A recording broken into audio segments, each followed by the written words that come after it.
Did you first grow curious about the paranormal? Dare you dig deeper? You are listening to House of Asher.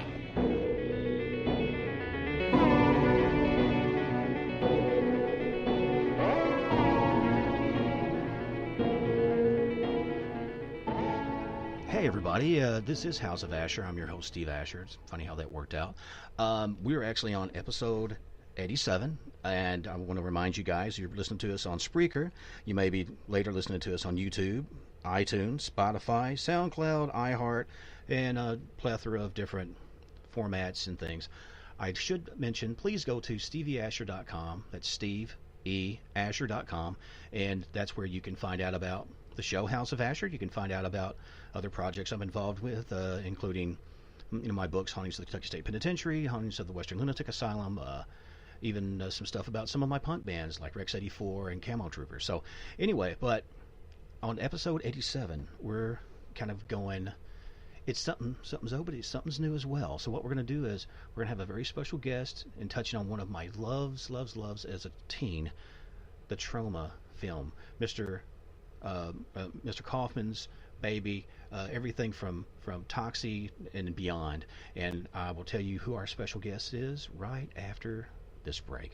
Robert Rigi, a Peoria, Illinois native, is a psychic medium with over 50 years experience within the paranormal field, in addition to the 35 years experience as a forensic psychologist. Robert has been involved in 2 exorcisms, both sanctioned by the Roman Catholic Archdiocese of Chicago. Rigi is a mentor of 10 children of the paranormal, instructing them, teaching them in the ways of their gifts and their talents and how to use them most wisely.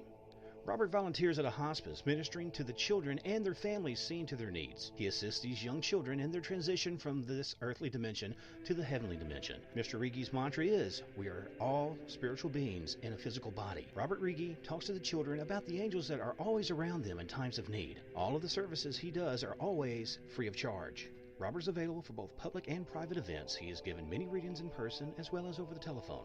Mr. Rigi has been on many podcasts, such as House of Asher, Trapper John Touched by Heaven, as well as several programs in the United Kingdom. If you need any assistance or information concerning anything paranormal, he urges you to please contact him at 309-213-0325.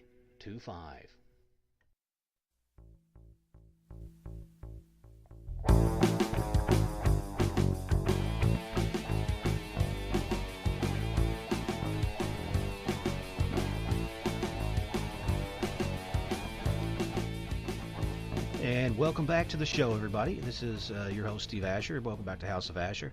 And what we're doing today is, it's a very, very special day. And I'm very pleased to have our next guest on. And we're going to get into what makes this young woman who she is and who she's planning to become. And it's going to be a life journey.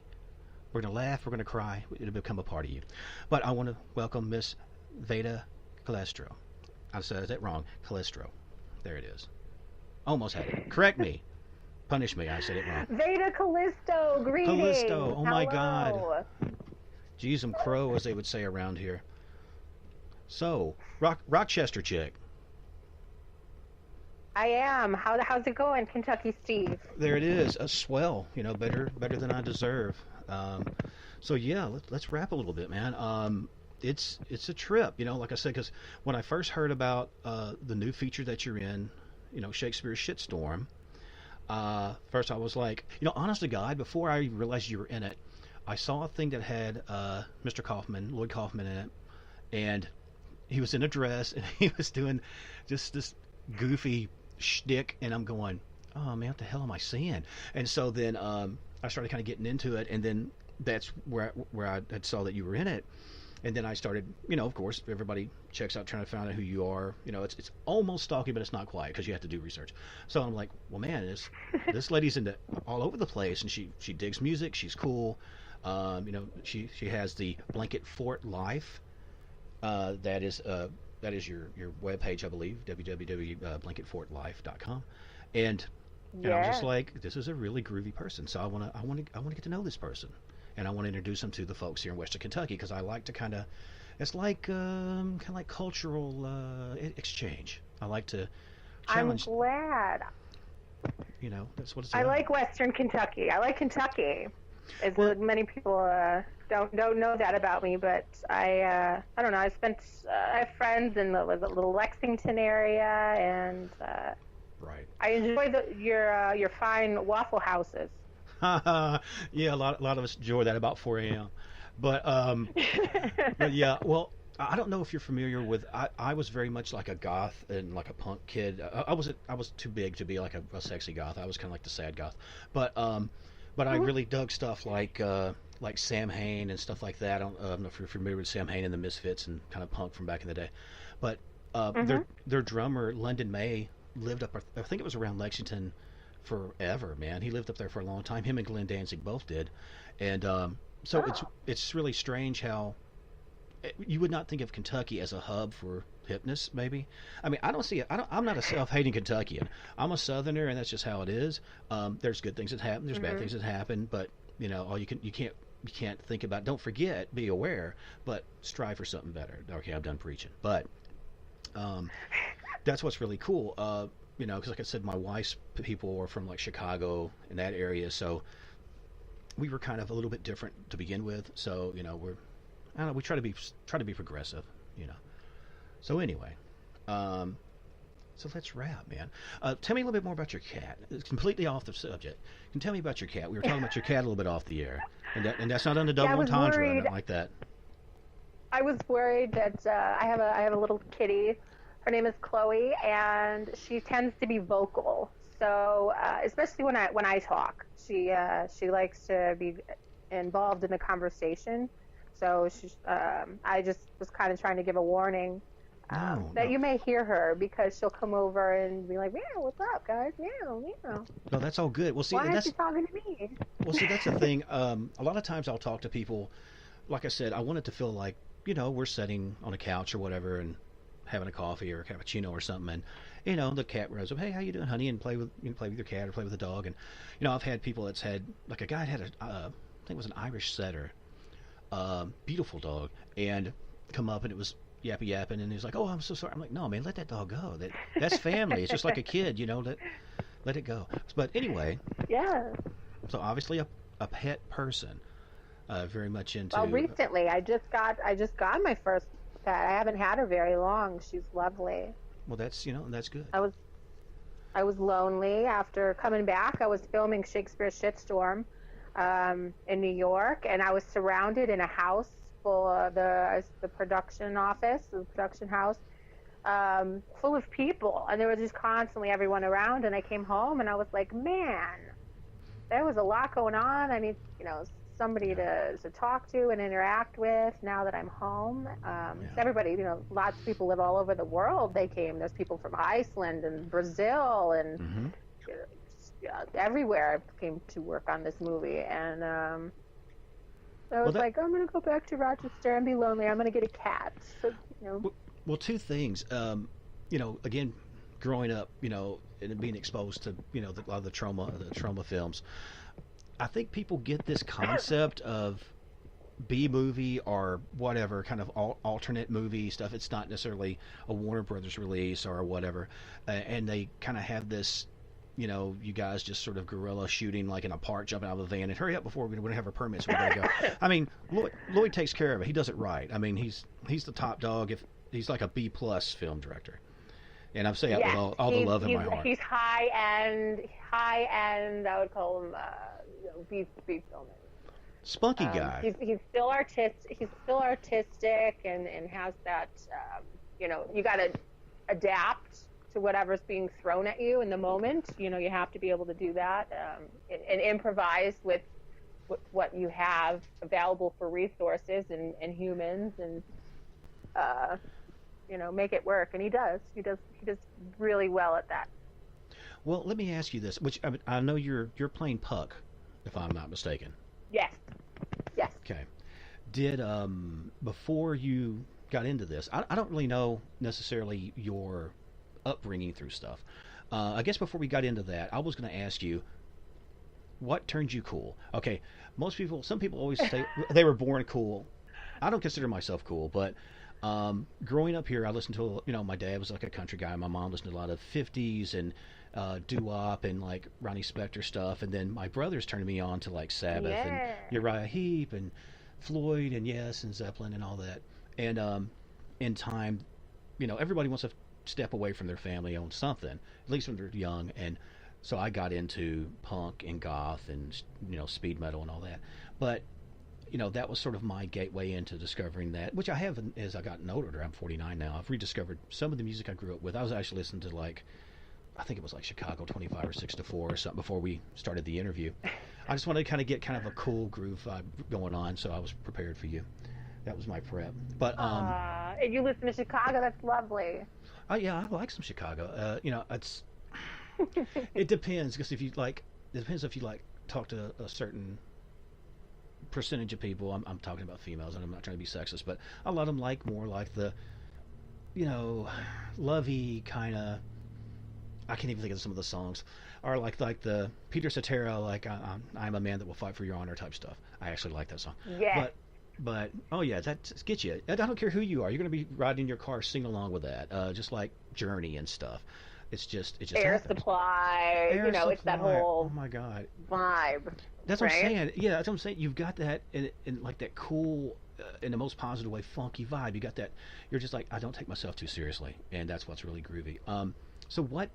I can't, because I'm not cool. Like I am the anti-cool, right? Everything about me is. Right. Well, but everything about me is uncool. All right, let me explain it like this. It's like I've seen guys and girls both, try to say they like, oh, I'm sexy, man. It's like, look, if you're saying you're sexy, you're not sexy. It's just like saying, look how smart I am. If you are, it will just exude. And like I said, you've always had everything I've seen had a really cool vibe. Who are you into, like musically and like book wise and movie wise as a kid? I know you like The Money Pit. Like I said, I did my research. The Money Pit's good. I haven't seen that in a while. Yeah, that's cute. Did you ever see? I'm getting so damn far from the interview. I'm sorry, but did you ever see a movie called? What was it called? The Night Shift, with Henry Winkler and a young I'm Batman, Michael Keaton. Had Shelley Duvall in it. I love Shelley Duvall. She's lovely. I used to watch her in her fairy tale theater stuff. Those were fun. I loved that, and I loved. I'm blanking on the lady's name. The lady that was in. There was Shelley Duvall, and then there was. Who was the lady that was in The Shining? That's Shelley. Is that Shelley? I'm talking. I said Shelley Duvall. Who was the lady that was on Cheers? She played Diane, I think. Diane, yes. Shelley Long. Shelley Long. I got my Shelleys turned around. Look at that. I liked her too growing up. I did. I'm Shelley dyslexic. But yeah. It was funny because I knew, like, when she come and did like the quirkiness, because everybody, Hollywood isn't kind, and Hollywood isn't forgiving. And if you have a bad time, like, I think was it Shelley that went on. Who's that redneck with a mustache? No, he was this redneck guy, and he's got a mustache, and Dr. Phil.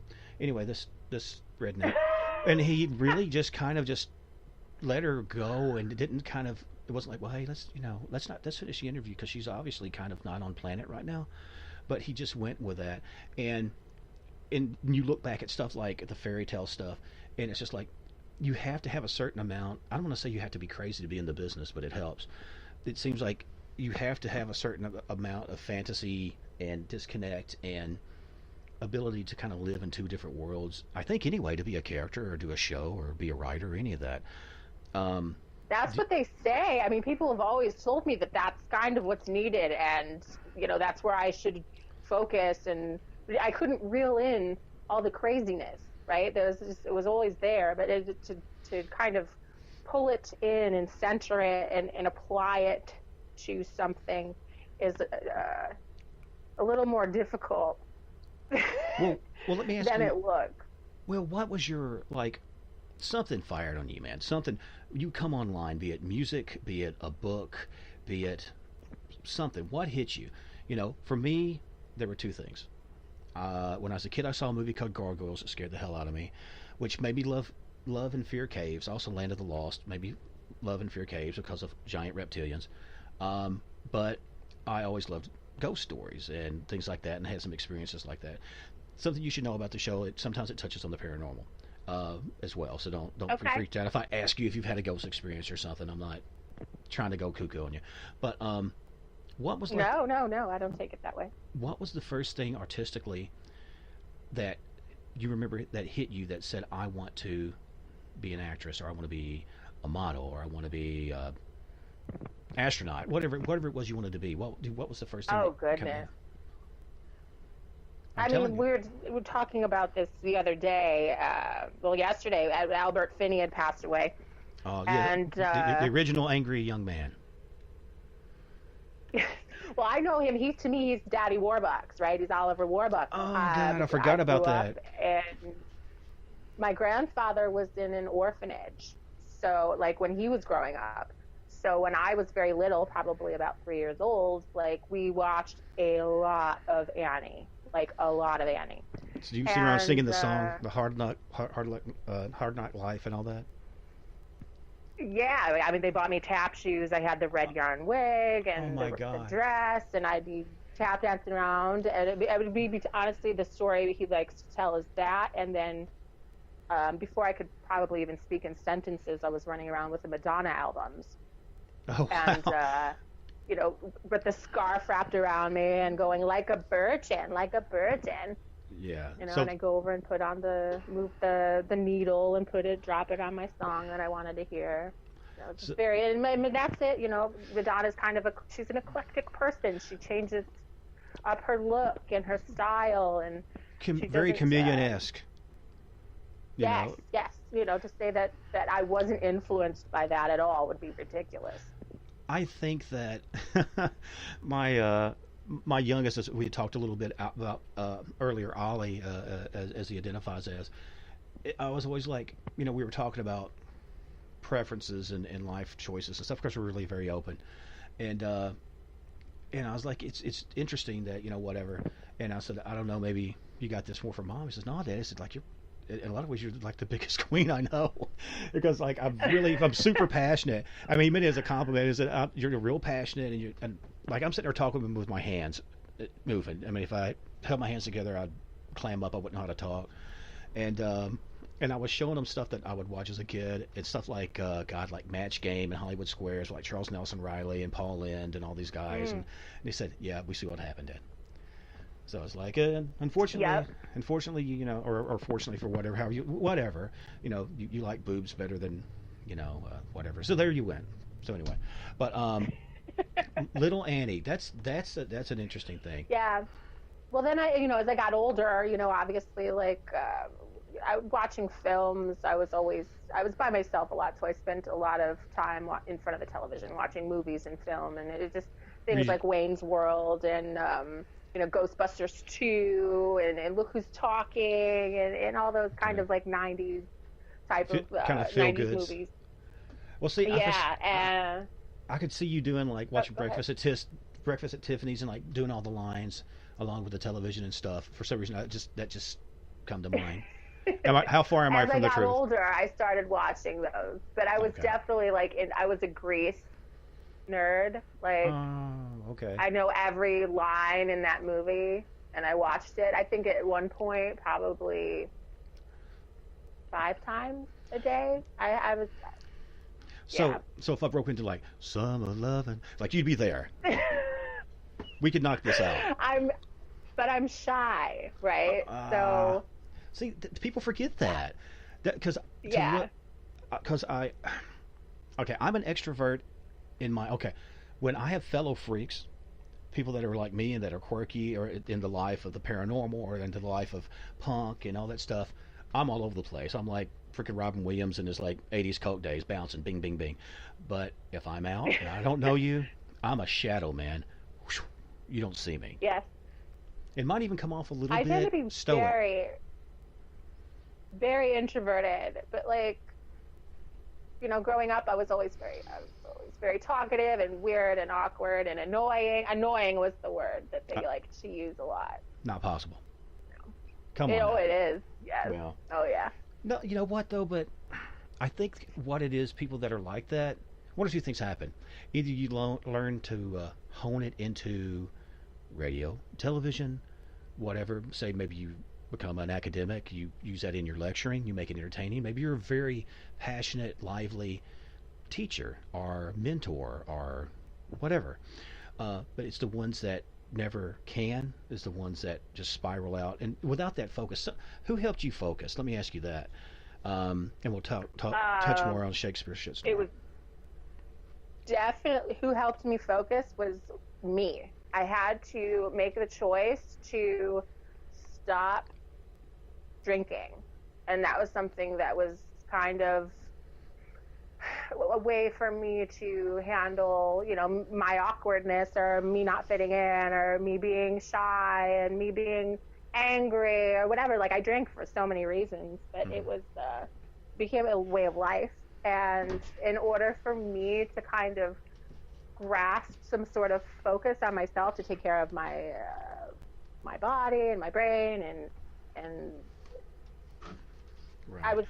I was down and feeling like death. I had to focus on taking care of myself. Yeah. Well, and that's the thing. I mean, when you're in your, I don't know, maybe whatever, teens, 20s, some people even in their 30s, you have that. Like, I knew a lot of people that I would play with, and I'm sorry to keep bringing it about. I can only relate to what I relate to. Would play clubs, and which I was always kind of frustrated, not because I'm an ass, just because there's a lot of alcoholism in my family, but I would be kind of like the mom of the group. So, okay, after the practice, they'll go get some beers, but then you'd have some guys that would be slamming whiskeys and stuff before a show, and it's just sloppier and shit, man. And it's like, man, I mean, it's punk, but Jesus Christ, let's try. So, Yeah, we were metalhead. Like, I did a metalhead thing. I toured with a band for probably around 5 years, all around the U.S., and that was just the way of life. That's what we did. From 18 to 22, I was like, Jägermeister, yeah, blah, that's so metal. Like, getting punched in the face by a 300-pound dude in front of the stage. Oh, that's so metal. But you can't. I can't keep getting punched in the face by 300-pound guys. It shows. It's just. I don't want to get hit in the face with 300-pound guys. I'm not gonna lie. Yeah. I'm saying, yeah. That leaves a mark on a lot of levels. I mean, that was my worst. I liked playing all ages shows. I grew up very much on stuff like Minor Threat and Black Flag and Dead Kennedys and all that. And I dug all ages shows mainly because there wasn't a lot of alcohol there. If somebody slipped it in, I mean, you're always going to deal with a certain amount of, especially if it's more of a hardcore club, a certain amount of like Nazis and kids that thinking that they're Nazis or thinking it's cool and trying to find some identity. There weren't always bad kids, but they were stupid kids. But when you start having the bottle sling past your head, like on what was it? Oh, Jesus, Blues Brothers, like Chicken Wire, yeah, like Roadhouse and shit. Come on, time to check it. I'm too old for that. But those were the types of places I would seek out. Of course you did. Of course you did. I was looking for that excitement. Right, and you found it. And then you kind of said, yeah, well, let's try something else. So when did it, like, you did the punk bands, were you doing the punk or the metal bands, like, as you were doing acting and sort of the modeling thing? Or give me, like, a step 1, step 2, step 3 of that, because I'm kind of... there's really no rhyme or reason to anything I've ever done. I mean, I could bounce back and forth. You are a free spirit. Yeah, that'll sum it up, yes. Okay. So, I mean, I guess I hooked up with the band right about 17, 18, and I moved to the Chicagoland area. Mm-hmm. And that's where they were based.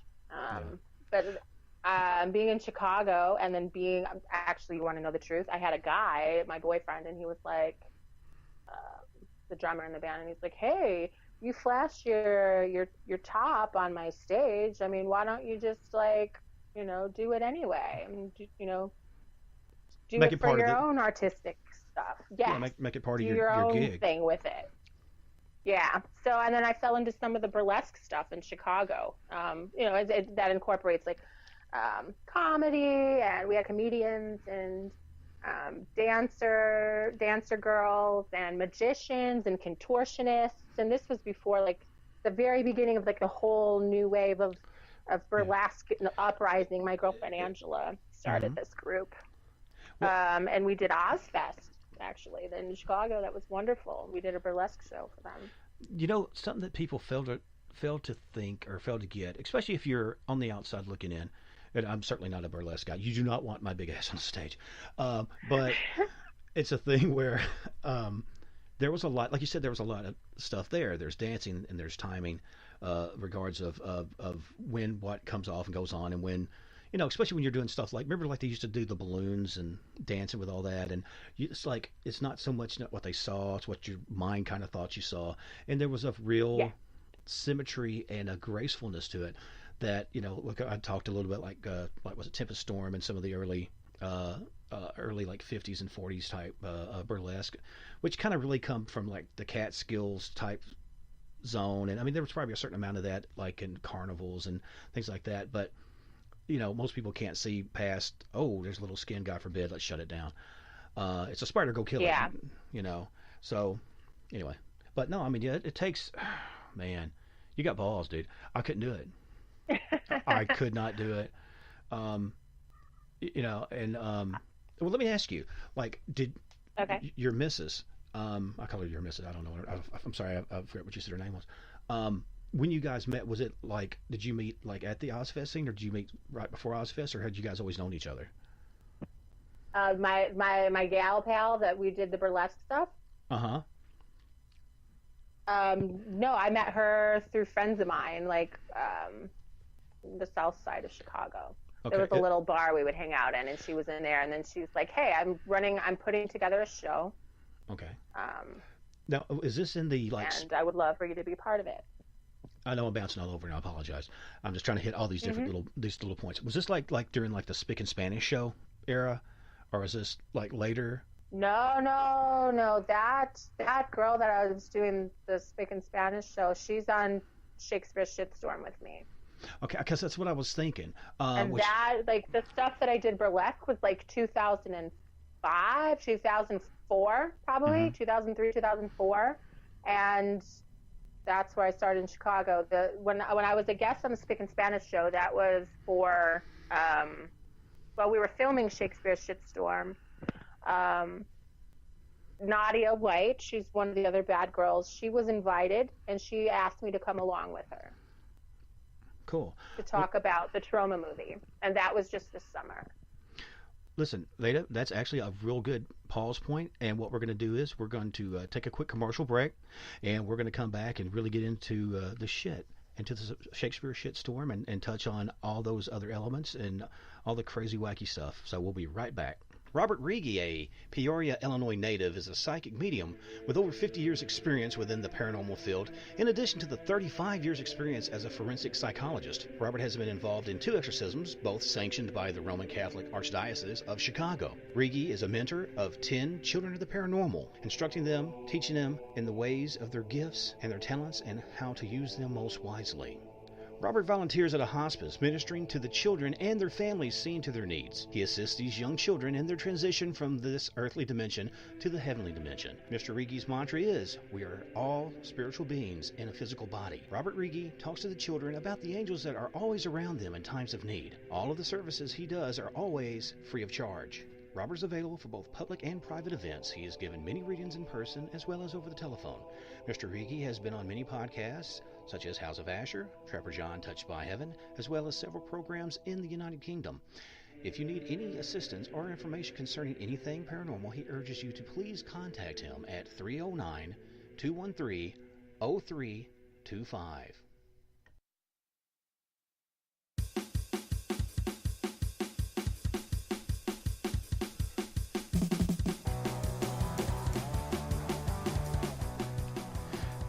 Hey everybody, welcome back to the show. This is House of Asher. I'm your host, Steve Asher, and we were speaking with Vada Callistro. Ma'am, how are you?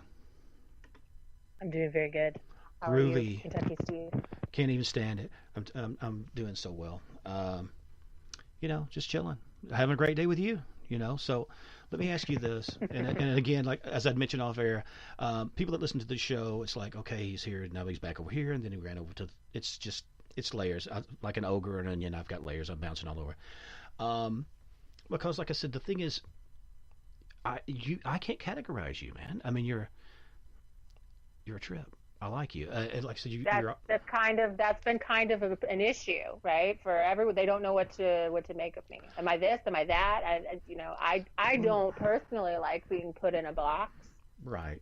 So I think it's kind of great. I mean, it's terrible for business when people are trying to like narrow you down into what they could picture you as. But it's as far as it goes, Well, people are going to please don't put me in a box. No. Well, what I mean that is, it's it's like you're constantly morphing into stuff, and you've got all these different levels and layers, like we talked about. And don't get me wrong, I've known some people that are just straight ahead method actors. That's all they do. They did whatever their time at. What was the thing that Beetlejuice said? It says, I did 7 years at whatever college, action college. But it's just a thing. You've had life experiences, and I think all of that is interacting with your art and with your acting and with all your different things that you get into. Do you want to expand a little bit on what's going on with Shakespeare Shitstorm? I understand, obviously, with Puck, it's got to do with the Tempest. Yes. Puck is a character from Midsummer's Night Dream, and I'm a magical character in the Shakespeare Shitstorm film. There's a man, Prospero, who is played by Lloyd Kaufman, and he has set out and hatched a plan to make it rain down poop, feces, fecal matter, on his enemies. Right. So, the poops. That's right. The shit storm. He creates an actual shit storm. Corny lumps against the bad guys, the drug companies, and the people that are terrible. And he has some bad girls that hang around. Yes, I'm one of those bad girls. I am Puck. There's me, and there's Nadia White, and there's Day Green, and we were kind of linked to Ariel. Ariel is a stripper in a wheelchair character. She's also magical, and she helps in this plan. There's this whole secret plan that's happening. We can't tell you the secret plan because then I would give away the movie. Well, don't do that. But just know that there's lots of secret planning to make this big magical thing happen. But anyway, there's social justice warriors, and then there's, it deals with the opioid crisis and safe spacia. Everybody needs to find their safe space, and everyone needs to take their pills to do that. So we kind of deal with a lot of hot topic issues in this film. Well, some may be offended. Most may be offended. Hell, I'm offended by half the shit in this movie, but I still am in it. Well, and that sort of denotes, and when I say this, I say it in the best possible phrasing, because again, we've never discussed your age, but when growing up in the 70s and all that stuff, it didn't matter, man.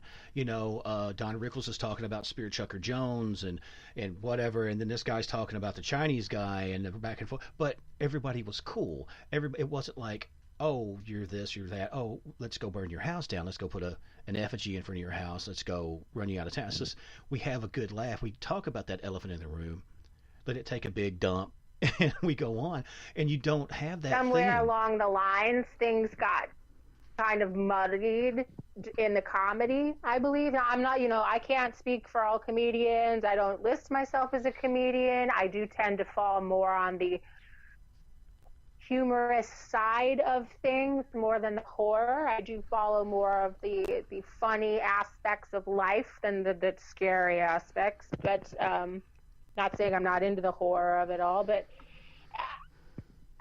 things got a little muddy. And then what is considered funny and what is appropriate, and how people have taken maybe some of this reality TV stuff just a little too seriously. And now there's a whole generation of people that live by it. You know, they think this is real. Well, it's unreality. It's like, what was the film that had Jim Carrey in it?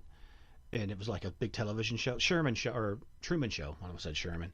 Yeah. But and there's that thing where, like you said, they plugged into a reality that was an unreality, and then their own reality became like they had to spice it up. Sometimes it seems like, again. You know what I think? I think everyone's really just there's an opioid crisis, and I think everyone maybe is really just stoned on these pills. Everyone's on, and nobody has any idea what's going on, and they're getting taken advantage of.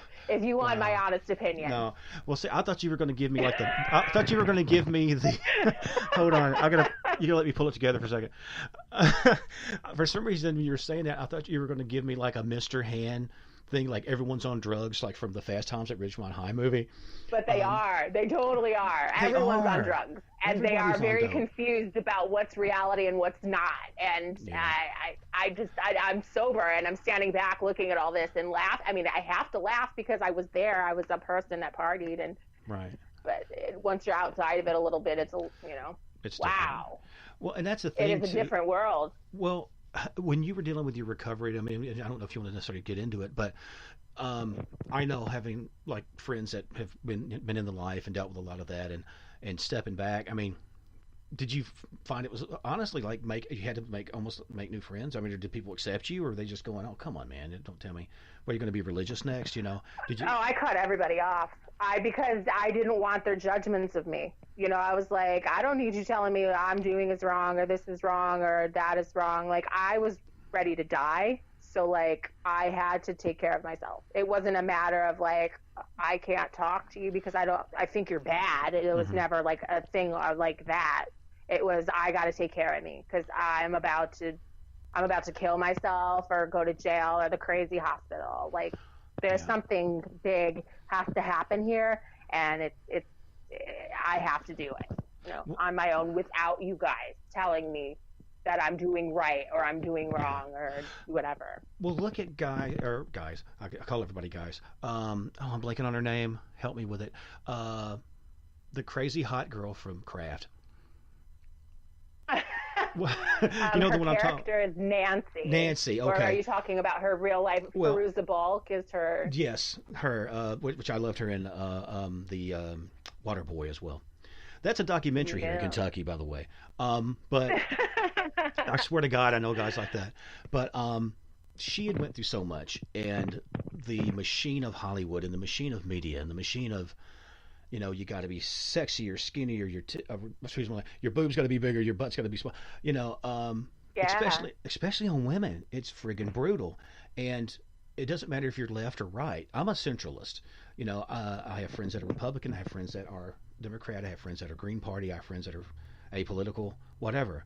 If you're cool with me, great. And if you're a good person, great. I don't sweat your politics. If you ask my opinion, I'll tell you. But I'm not gonna live your life, bro. But it seems like it doesn't matter, especially if it's a female. If they maybe gain a few pounds, which is normal. That's how women work. For me, here's the thing. In 2016, I was 120 pounds. Okay, I'm 180 now. So, and that weight came on over the course of a month. Now, when I was 120 pounds, I had people calling me a crackhead. And I was sober. I had people telling me I needed to eat a cheeseburger, that I was disgusting, that I was making myself throw up.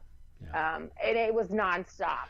Well, you can't win. So, no. So if I'm skinny and I'm anorexic, or I'm a crackhead, or I'm disgusting, or I'm making myself throw up, or like whatever, and I'm gross and need to eat a cheeseburger, then literally 3 months later, I'm being told that I'm too fat, and I need to I'm Oinker pigging and all this kind out of crap. Yeah. and Well, for one, it's like I have a health issue that was undiagnosed, and now right. I have to take care of myself. Right. And so what everyone thinks is like a normal way to handle it, by doing this for your diet, and you need to do this, and everyone has advice and everyone has this. It's Sure they like, do. whatever, man. Sure they I'm do. I'm a natural person, right? I have Right. to do what's specific and correct for me to breathe, just to be Right. sitting and standing and communicating. I can't subject myself to your snake diet or your Right.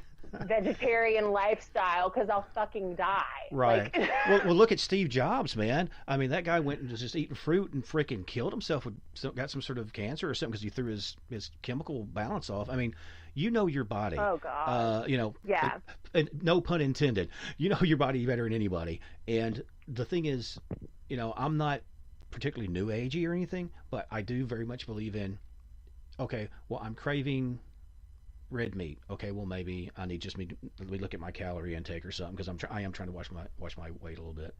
But and well, maybe I need more proteins or whatever. For the most part, I think a lot of stuff you can manage without a whole lot of medications, which I'm diabetic.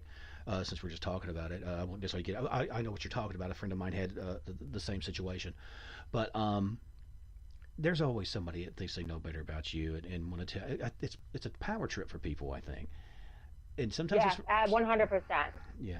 And not to say that your dear Aunt Hilda or something is like, well, honey, your Uncle Carl had blah blah blah. He, everyone's different, and things that worked 40 years ago maybe didn't work, or maybe the things that work today were better back in 40 years ago. Again, you have to know yourself.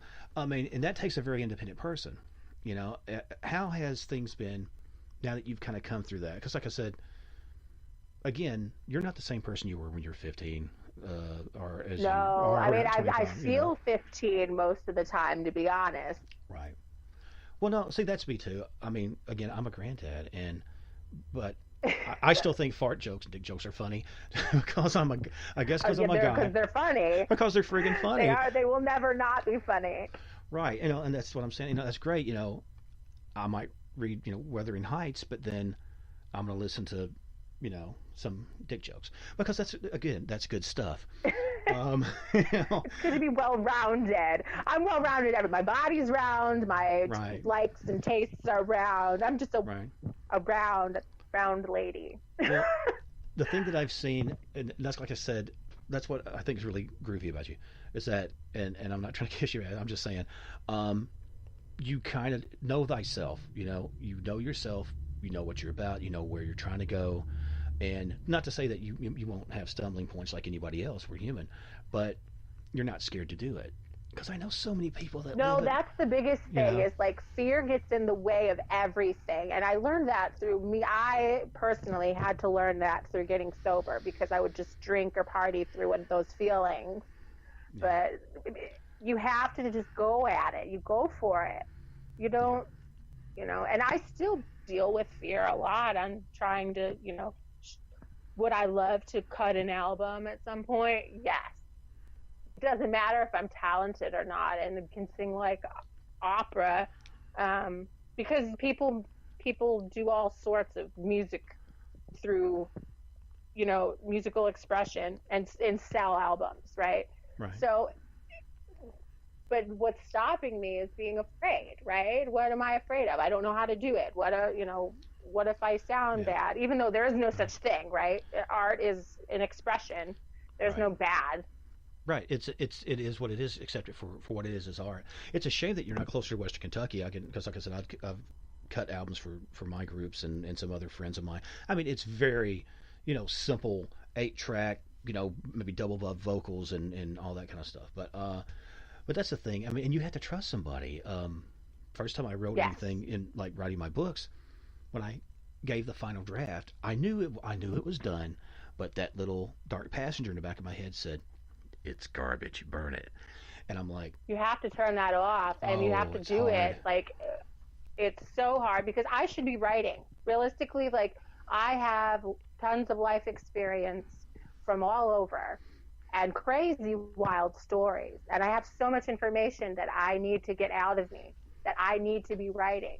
And it'll be healthy for me. Not only will it be entertaining, but it will be healthy for me. I can't sit myself down to write to save my life. Like, it literally is what's happening. And at some point, yes, all this stuff's going to come out, but it's not going to be my hand on a pen and paper. I'm going to have somebody help me with it. And I know this. I know that's my limitation. And then maybe that's part of my fear or my awareness. I have no idea yet, my awareness of not being able to do it. This is what I suggest. And I feel like we're doing kind of like an artist roundtable, but you know what? It's okay. We'll touch a little bit on ghosts. I will ask you some stuff about ghosts in a bit. Because it seems like most very artistic people. Maybe there's a ghost that is holding me back from doing this. Maybe the ghost knows. I don't know. Or maybe you'll find a ghost writer. Those exist. So, but that would be lovely. I would love a ghost writer. you have a natural flow, and what I would suggest is this: get like a program, something like, and I know I'm giving these guys a plug, but like Dragon, like where you can kind of talk and it writes it out. Get the flow of your story. Oh, really? Yes. Oh, I use it a lot. And do that, and it kind of, you can I've never heard of this. Girl, yeah, you need to look this up. Yeah, and it's pretty neat, and you can read into it, which I don't know if the newer versions of Microsoft Office has like an audio feature or not, but I use that in like Grammarly and stuff like that to make sure my Kentucky, wording. Well, no, see, dig. So like I'm talking to you. I say I'm talking to you. I don't say I am talking to you, or I'd be like, you and me spoke. And I was like, yeah, we talked a while back. Because it's like, yes, we had a conversation, and they're not going to get it. And because, like, you ever heard Cockney accents where they cut off words and cut off parts of the... Oh, yeah. That's very much what the South is. Actually, I lived in Texas as well. I married a Texan for a little bit, just for a couple years. Wow. And I lived in the South, and I lived in the Midwest, and, there was actually points where I would call home to New York, and they were like, "Oh my gosh, you sound like such a hick. What is wrong with you?" I was like, "I'm fixing to go y'all." And yeah, y'all's nothing. These would be just part of my vocabulary, and I didn't know any different. So I get it. I'm going to give you a quick history on y'all, and you may already know this because you're freaking genius. The word. Oh, stop. No, I'm just telling you. Quit. Tell me more. But no, it was a thing that the aristocratic higher, like above like barons and stuff, they would say something like, if something was funny, like, "Ain't that a kick in the head?" But in that sort of high regal type of voice like that. And the servantry and the people started mimicking, using the words like "ain't," and then slowly that became more like gutter slang. Yank. And so the poor that come here to the U.S. Carried that, especially like in the Welsh and the Highlands, England and stuff, and they kept "ain't," but when it went into the mountains, it got its own kind of drawl, and they talked more like that, and so "ain't" got that weird drawl in it. So instead of talking like this, right, it changed over. So boom, knowledge. Yep. Anyway. Well, that's like, even I lived in the Ohio, Southwest Ohio region, and there's quiet. You can hear the mountain. The mountain talk. I don't want to use that word, but yeah. No. That's nothing wrong. That's not a dirty word. That's what I tell people. I'm like, look, man. I grew up. I don't want to use that word. But there's a word that they use down there to talk about the people that worked in the coal mines in Kentucky. Oh well, probably crap mouth or hillbilly or something. And then came to West Virginia, down on the mountains. And well, just throw it out. I want to hear it now. Now I have to hear the word. It's okay. Lay it on me. No. You better tell me off air. If you don't know it, you don't know it. I'm sure I may know. I want to know. I want to know what people say. But it doesn't matter, because in the end, you are who you are, and your whole reality and everything is subjective. Because there is no time. Well, okay? Yeah. I mean, it's not like I think it's bad. It's like. When people it's so funny that you're like Southwest Ohio are like yelling about traffic, Mm-hmm. or somebody at the grocery store, and they're talking about the country or people. But what they don't realize is they're still country. You know Well, what I'm saying? if you've And it's ever, like country people making fun of country people, and it's uh-huh. funny. Well, yeah. What I explain is Illinois, which I called Illinois until I was almost 20. Um, Illinois, I try to explain like Southern Illinois is basically they wear like just slightly nicer overalls and pay higher taxes than Kentucky. Yeah, That's yeah. the only freaking difference. It's all country. You And know what I'm saying? And they're all and, like and that's groovy Americans though. Yeah, working. You we know what I all mean? are. But they're like, someone thinks they're a little higher than someone else. I'm like, you guys, Right. you live in Right. Ohio. Where? Come on Right. now. Yeah, I mean, and that's cool, man. I'm fine if they got the hipster glasses and like the the whatever brand, whatever this and that's cool. But guarantee, 7 or 8 generations back, your dad was probably a sharecropper, or your dad was probably a working on some sort of railroad or something like this. None of us are too well bred. We're mutts. We're Americans. No, I'm proud of it. you're going hard with giving them a 7 generation stretch. I mean, I would say 2 or 3 at most. I was trying to kid glove You're it a very little bit. generous. I try to be. But let me ask you, since we talked a little bit about every freaking thing, in regards of, because I do have to ask something paranormal, because damn it, that's what the show's about. Did you have any, did you see ghosts when you were a kid? Because a lot of times, understand, artistic people sometimes are more sensitive. Honest to God, I was going to ask you earlier in the show, because you were talking about pulling back from people. Do you consider yourself somewhat empathic? I get an empathic vibe from you. Like if you're in an area, Yes, I'm very empathic. you draw what's going on. If it's stressful, you can walk into a room. I pay you money.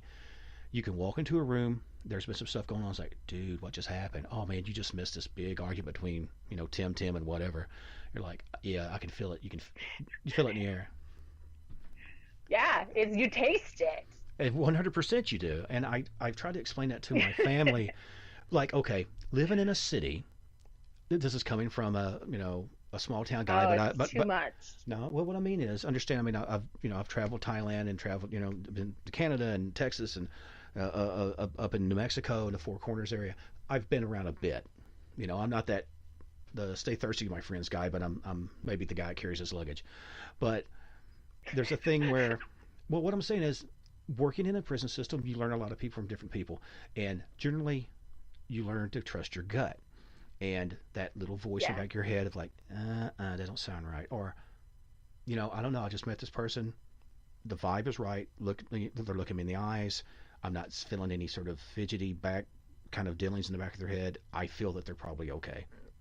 Generally, if I do that, I'm right. And I think you have that same ability. Yep. Yeah. But it comes at a price, doesn't it? It comes at a price of, sometimes you are lonely. Sometimes you do pull back because you have to preserve yourself. You got to preserve your sanity, which is I mean that very literally. And I mean I'm that a about me as well. complete shut-in. I don't even. Pajama pants and Lifetime, right? You and the cat I don't chilling. leave my house much. I don't blame you. Who wants to deal with those a-holes, right? Yeah. Well, not really Lifetime. I wish I had Lifetime. Okay, what's your go-to? Obviously, we Come talked again? about what's your go-to movies? Like if you're like wanting to, are you watching like How to Lose a Guy in 10 Days? Or are you watching like I don't know, freaking Texas I mean, Chainsaw I've seen Massacre? it. What's your two? I mean, like I know you got a movie. I know you have a. I'm feeling blue. I've seen it. Uh-huh. You're not gonna tell me. Okay. I don't know. I used to. Bound is my favorite. Bound is my favorite movie. Steady. Okay. Well. Okay. But so if you're down, you you think you watch Bound. Okay. That's okay. I'm not judging. But not. Well, I mean, most of the time it's like TV shows though, like Doc Martin and Criminal Minds. I was going to ask you I about watch that. like old people shows. Handmaid's Mary like Tyler Moore show, Rhoda. Do you watch like the Handmaid's Tale or whatever too, right? Isn't it what it's called? I watched season 1 of it. Did you happen to ever watch Peaky Blinders? Peaky Blinders, it's no, but people keep telling me to watch it. dude, oh God, you need to watch that. It's really good. I mean, it's a little. If you liked, okay, there's a certain amount of sex in it. Oh my God, but kind of like it's not quite True Blood, but it's kind of like kind of rough, Scottish, this family is kind of coming up and coming, and there's a lot of, cracking people in the heads with stuff and a lot of back and forth and everybody's smoking and it's dirty Birmingham and it's but it's Very cool. nice. Yeah, it's very freaking cool. It's a period piece and I love that stuff. But anyway, I'm all over the place, I'm telling you. Let me ask you this. You are. I know. I'm telling you. I like it. I won't drink coffee next time. I'll just talk like this next time and be very Thank you. NPR, very much like that. Like remember the jazz I appreciate radio it. where they played like the records like that was the Roger Corman 7 and I don't want to be that guy. I'll blow my brains out before I do that. No, I won't. Suicide's bad. Don't do it. Let me ask you this. In the last couple minutes that we got, Blanket Fort Life. Yes. I need to know a little bit about that Yes. and give me some pages or whatever and how people can contact you if they want to have you for to speak at a luncheon, which I know would probably make your attention go through the roof. But how can people contact you? Fan club, whatever. Lay it on me. Yes, I'm great at public speaking. No, you can find me on the Twitter, Facebook, and Instagram, all at Vada Callistro, Vada, C as in cat, Allisto, Vada Callistro. There you can see me tweet about Shakespeare Shitstorm. It's a Troma team feature film that's coming out here in 2019. I'm excited. I really am. You'll see some behind the scenes stuff and what else? It's good. Blanket Fort. Yeah. Is blanketfortlife.com. And then that's me and my monkey. I have a monkey, cartoon monkey. I see. And we got our heads together and created this wild, wacky half-hour adventure. It's kind of insane. Mm-hmm. I see the thing you did. Well, I seen a thing you did, and it had a little boy, and he said he was like a rocket scientist, and he was explaining the solar system, Yeah. and I'm like, honest to God, it threw me. And you know what? Shame on me for it throwing me, because I know you from like your art and your burlesque stuff, and the Troma stuff, and I'm thinking, man, what the hell am I getting ready to see? And so I thought it would be more, no disrespect, more TNA or something. I was like, it's just this really sweet little kid, and he's talking about the solar system. Oh my God, I can't handle it. My feels. And I was like, well, it's interesting. I mean, it's cool. You're all over the place, man. You can do anything. Well, yeah, that's my work that I have. I also, through Blanket Fort, I do this. You can find us on Kodi and Roku and Amazon Prime Video. Mm-hmm. We have add-ons and things there, and YouTube. You can go to our site and see it all.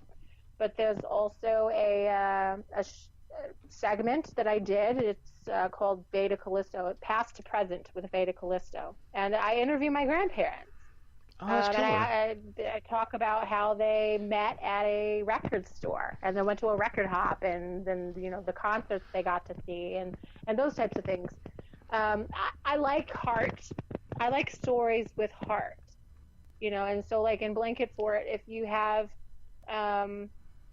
these children that are extremely talented, kind of the concept to me for my segment was that like you need to like pay attention and help them flourish whatever their interests are, whether it's studying the solar system or studying a guitar. Kids are smart, and people always think, oh, just wait till they're older. It's like, no, they can it's pick right it up by young. then. No, now's the time. Mm-hmm. The thing is, they do not treat children like people. Don't get me wrong. No. I'm not going to throw my kids a car keys or something, but that whole deal of seen and not heard is a crime. Yeah, that's terrible. It's a terrible thing. Yeah, and they wonder not why a fan of that way. Well, and they wonder why they end up in a freaking old folks' home. That's what I'm saying. I'm saying like, hey, I'm going to be really nice to you, so keep me around, put me in the back room. I'll be the weird grandpa. I'm sitting back there, listen to Star Wars, movies and whatever. But let me ask you this. I've got a minute left before I do my outro, and I will want to speak to you off the air. The name. You never explained to me exactly why you took your stage name. Okay, so we have Vada Callistro. Vada, I grew up, I was talking about those 90s movies, right? So when I was little, people used to tell me I looked like the little girl from My Girl. Mm-hmm. Our character's name was Vada. And so when I looked up the name, I was trying to come up with something. I found that it meant Veda was something to do with power or something. Right. It's a German word for power, and I was like, oh, that sounds nice and strong. I like it. Yeah. So that's a good place to start. And then the last name, that was a little more complicated, and there's a little like all over the place where it comes from. It's kind of a blend. So we've got like, I was into thinking about space and the moons and those types of things, and I wanted something to do with the moon. So of course it's one of Jupiter's moons. Right. Second moon, I believe. Callisto is. Mm-hmm. And then it also, when I looked it up, there's a nice Greek story about this woman, and she gets cast into the sky. She gets turned into a bear and thrown into the sky, and it has stories of rape and adultery and all sorts of roots in it. It's an interesting story in Greek mythology. Well, I was just going to say, there was, as soon as I heard that, I was a big comics fan. No way, as cool as I am, come on. So I read a lot of comics, X-Men and stuff like that, and they had a character named Callisto, and she was one of the Morlocks who lived under the city in New York City. And, she had I'm a Xena fan. I know the Callisto from Xena. I don't know the X-Men. Oh, you need to check it out. Maybe incorporate that in some of your photography, man. It'd be really cool. But Veda, thank you for being here. Like I said, if you'll stick around for a second, I will talk to you just after the outro, man, and I definitely want to have you back on. Absolutely. Everybody, it's that time again, and I want to thank you guys for coming on. Make sure to check out Blake at Fort Life with Veda, and also check out stevieasher.com. Shameless plug. Check out my books, Hauntings of the Kentucky State Penitentiary, Hauntings of the Western Lunatic Asylum. Look out for my new book, the Hauntings of the St. Vincent's Academy, the children's book that I'm doing with my wife pretty soon. I am available for children's parties. You probably don't want me, but if there's cake, I'm there. But enjoy the day, love each other, love yourselves, and as the shadows grow long and the sun begins to set behind the trees over the ridge, check under your bed, check your closet, check your back hallway. You never know, there might be something spooky down that way, or it might be something magical. Not all fear is bad, and there's learning in fear. There's growth in fear. So accept it, don't let it paralyze you, make it your strength. So until next time, everybody, take care, and we will talk again.